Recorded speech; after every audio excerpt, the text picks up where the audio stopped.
Вкупните основни предлог буџети на 7 институции од секторот земјоделство за следната 2018 година се во износ од над 10,1 милијарди денари.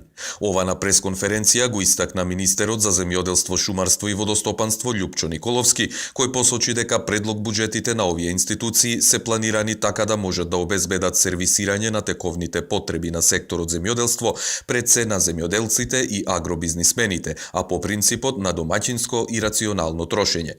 Основниот буџет на Министерството за земјоделство, шумарство и водостопанство следната година ќе изнесува околу 643 милиони денари. Најголем е предлог буџетот за Агенцијата за финансиска поддршка во земјоделството и руралниот развој 8,6 милијарди денари. Од оваа сума, 8,4 милијарди денари се предвидени за директна финансиска поддршка во земјоделството и за рурален развој. Со планираната директна финансиска поддршка од 6,6 милијарди денари, ќе го унапредиме и зголемиме земјоделското производство и ќе овозможиме навремена и неселективна исплата на субвенциите, тогаш кога на земјоделците им се најпотребни.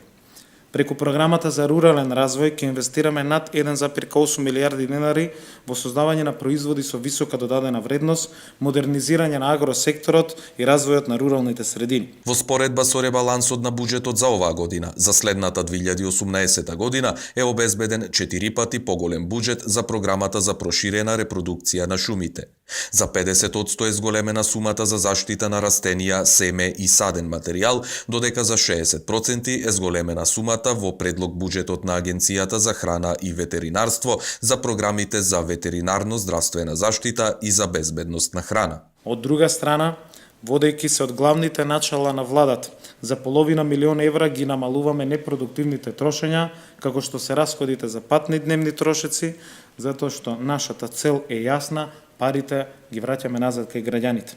Почитувани, со предлог буџетот за секторот земјоделство ќе обезбедиме целосна, навремена и неселективна исплата на субвенциите во земјоделството, поголемо производство на домашните квалитетни и безбедни земјоделско прехрамени производи, ќе го вратиме достоинството на македонскиот земјоделец, затоа што само така ќе направиме македонскиот аграр да биде модерен, конкурентен и да биде по европски стандарди. Оваа пресконференција беше трета поред од серијата пресконференции посветени на образложување на предлог буџетот за 2018 година.